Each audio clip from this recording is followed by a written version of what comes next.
I'm Alexandra Levy with the Atomic Heritage Foundation. It is September 13th, 2018, and I'm here in Chantilly, Virginia with Nancy Nelson. My first question is to please say your name and spell it. Nancy, Nancy, Nelson, Nelson. Great. Oh, okay. And I live in Riverside, California.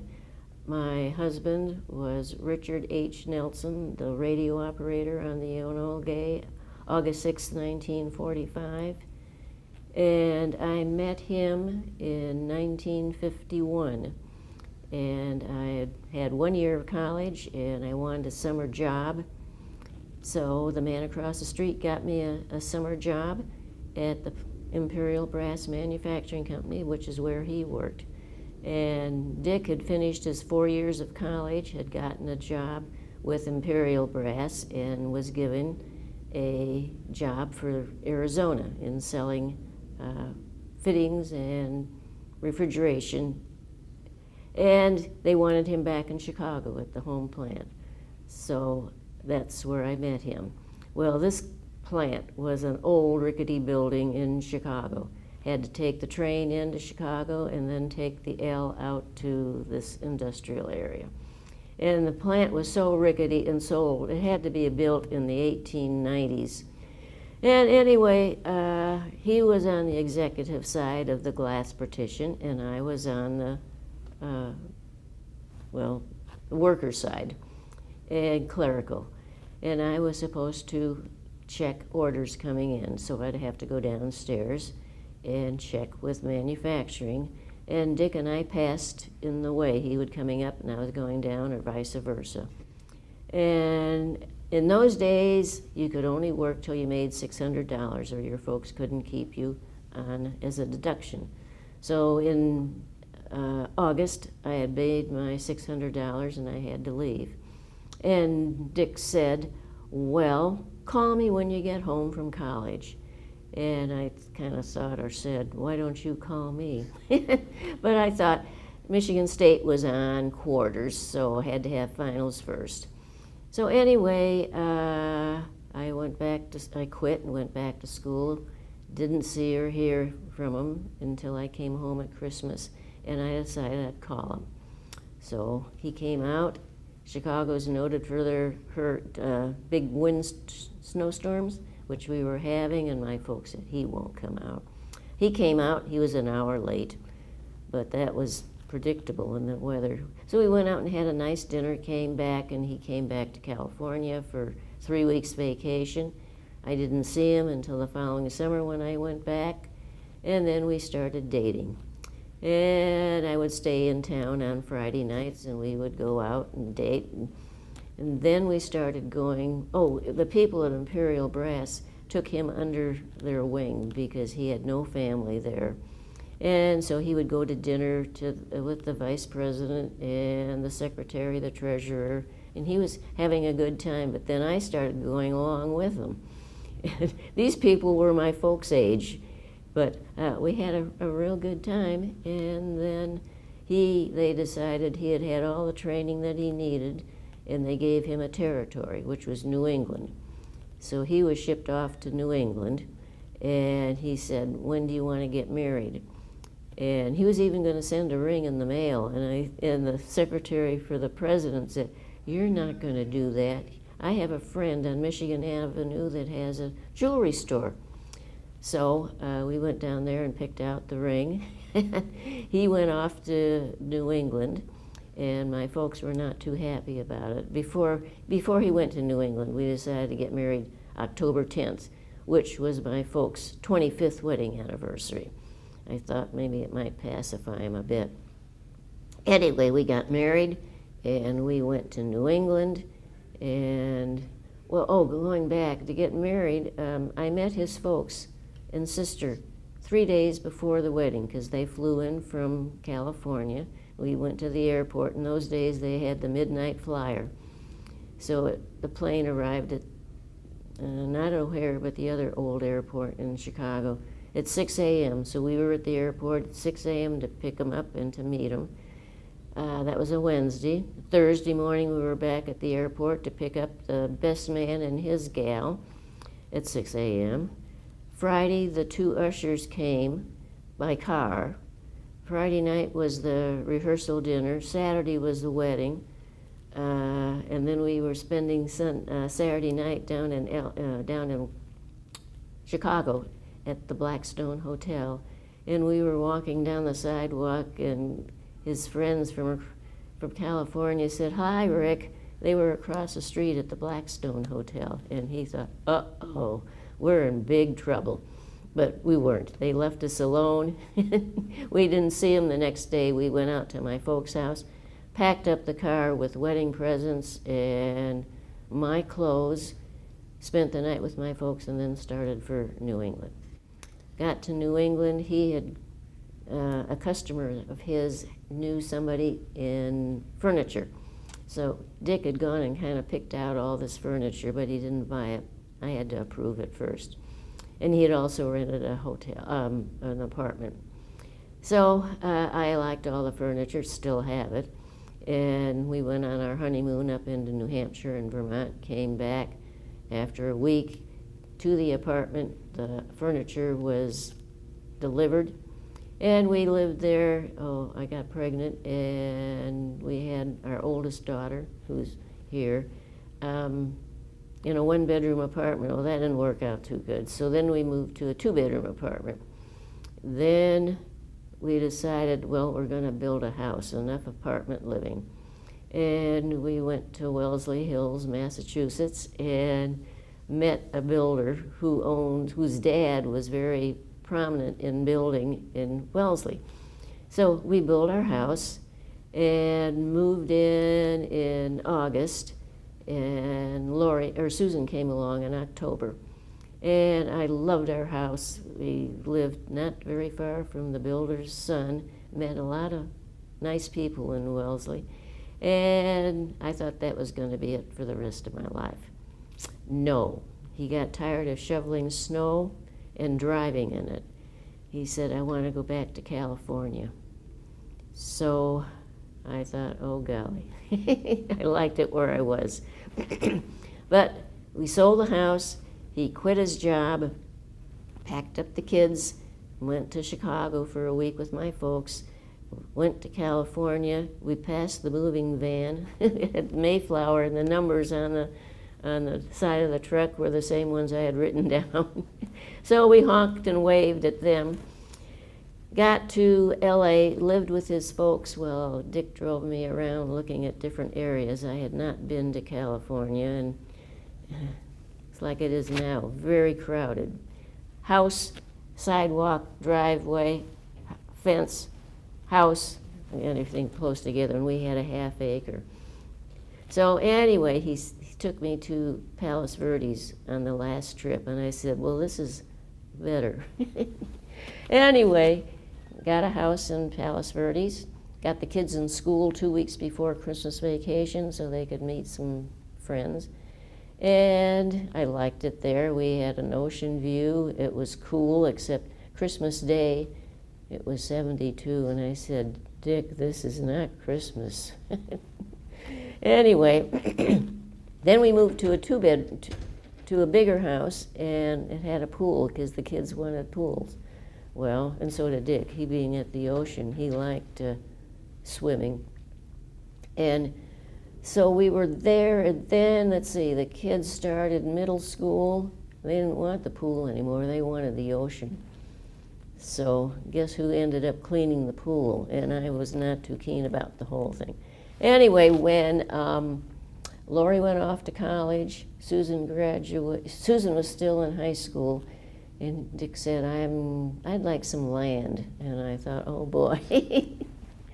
So Susan went off to college, and he had a customer in San Bernardino, and he went to see Ace, and he asked Ace if he knew of any land in Riverside.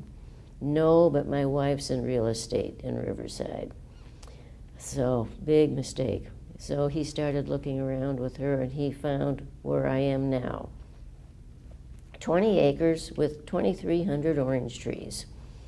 And we worked in a house that was run down, but it had a workshop. And he liked, we remodeled both houses that we lived in Palos Verdes. But he had to clean up the garage every night to get the car in. Well, this had a workshop. He didn't have to clean up. So that was one of the reasons. That and the land is what made him make the choice to go to Riverside. So let's skip ahead to talk a little bit about Dick and your involvement with the 509th reunions. Okay. We had heard about the reunions, and Dick never wanted to go. He always said, you won't have a good time. Well, finally they had one in Wendover, and I didn't ask. I said, we're going. I want to see where you train. So we went and had a wonderful time, and went to every one after that until, let's see, he got ill. He had COPD, and the last reunion we went to, I think, was in '01. And the fellow that wrote Dick's book drove us. And let's see, a widow from Boxcar went with us too. And that was it, but it was good seeing all these people again. And he passed away 2/1/03, and I did not go to that reunion, but I've been to every one since then. And I'm sorry Bob's talking about it being the last, quote, gathering, but time will tell. I think we still might go ahead and have some. He might not be in charge, somebody else will take over, but it's fun seeing these people once a year. And most of the reunion attendees now are children of the 509th, because Dick would be 93. Well, my daughter's 63. Yeah, 63 and 61. So, and they've got kids now too. So it's like I said, it's fun seeing these people and going to these reunions, and we kind of just pick up where we left off the year before. And we're losing some, but that's age too. Now, tomorrow we're going to the Air and Space Museum, which I have been to before, but that's such a big place, I know I'll see things I didn't see before. And we did go, before they put the Enola Gay together, we went to Suitland and went in there and saw the fuselage and boxes of books from the floor to the ceiling, all named with the parts that it belonged to. And that was just fascinating to see that. And they had the fuselage there, and Dick did climb up and sat in the cockpit, and I got a picture of him in the same pose that Paul had. So then they put it together, and I think in '06 we had a reunion there, because that was the first time I saw it. So this will be the second time I see it. And that's fun too. How do you think Dick would feel about seeing it put back together? It sounds like he never got to see. He would have been very proud of it, because it was shiny bright. I mean, it was shinier than when he saw the fuselage at Suitland. But, oh no, he would be very pleased if he could see it again. And now look, my daughter's going to see it tomorrow. Susan saw it when we were here in '06. So I'm going to see, the difference between '06 and now. And I know it will always be there. And right now it's, Enola Gay's on the left, and as far as I know, the SR-71 is still on the right at the entrance. And more people have talked about it and gone to see it now that it's put together, because on the mall, there just wasn't any room. We just had the fuselage and part of the tail and a wing, and that was all. And they showed this, let me see, Connecticut made a 16-minute movie. What was the name of that company? I can't remember. Anyway, it had Dutch, Tom, Paul, Bob, Karen, and Dick, and it was 16 minutes, and the line was so long. More people went to see that exhibit at the on the mall than any other exhibit they'd ever had up to that point. And so they showed this 16-minute film while everybody stood in line. And then when they went through the exhibit and came out the other end, they could sit down and see the film again. So it made more sense to it. Now, I don't know where that film is now. I don't think they're even using it. I guess my only other question is, were there any veterans that Dick was especially close to, that he stayed in touch with after the war? Not after the war. He came back and went to college, got a job, got married. And a lot of them in those days, you know, they were married, raising kids and raising a family. It wasn't until 1990, and I insisted we go to Wendover, that we got going with the 509th members again. And Dutch just lived in San Francisco, and Dutch and Jean would come down. We had a kind of a reunion with Dutch and Jean, and Mary Ann didn't come, Paul didn't come. George Marquardt, he was the third plane with the Enola Gay, and Corona, the town next door, where the Van Pelts lived. He was navigator on boxcar. They came to this party, and Dutch and Jean and Marquardt's. We had a great time. And then we were invited to go to Iwo Jima survivors of Texas for 5 years, and Dutch would come down and we would caravan over, and we did a lot with them over there, except that it was the same thing over and over again. Their reunion did not vary all that much. So after 5 years, well, that was like 95 to 90, Dick was going down in health. And well, Jean wasn't that healthy either, so, but we had a real fun time with Dutch and Jean. And then after Dick passed away, I would drive up to Dutch's north of San Francisco. And Tom Farabee died in 2000, and Mary Ann would fly out to Dutch and Jean's, and that would be over there. Dutch liked to drive, so he drove us all around. He had his harem. And then Dutch moved to Georgia, because that's where his daughter lived.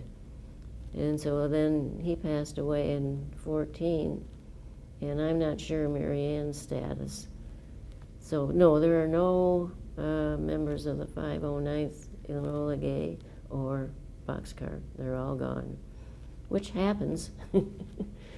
So I think there are a couple of more wives alive, but they're not in that good a health.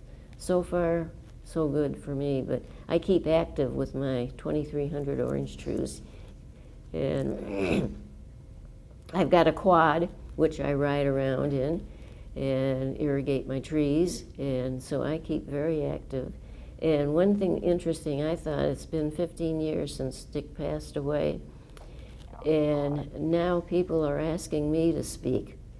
And I was the guest speaker Veterans Day at National Cemetery in Riverside, and I was surprised. A friend of a friend asked me that the Master Sergeant out there at the cemetery is in charge of program, and he said he'd like to see you.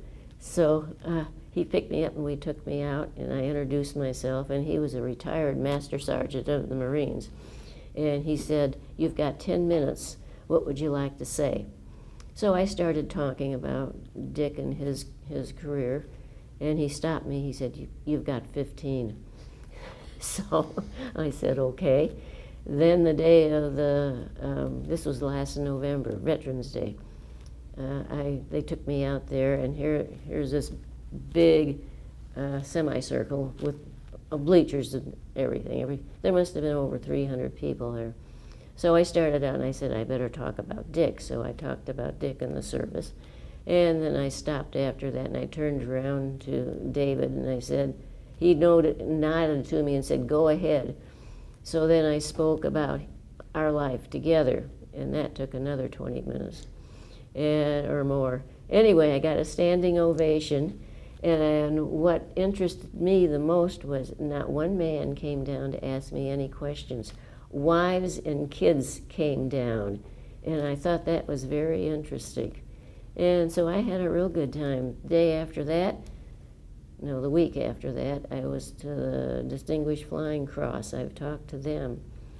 And I've been to retirement homes, and I've got another retirement home coming up.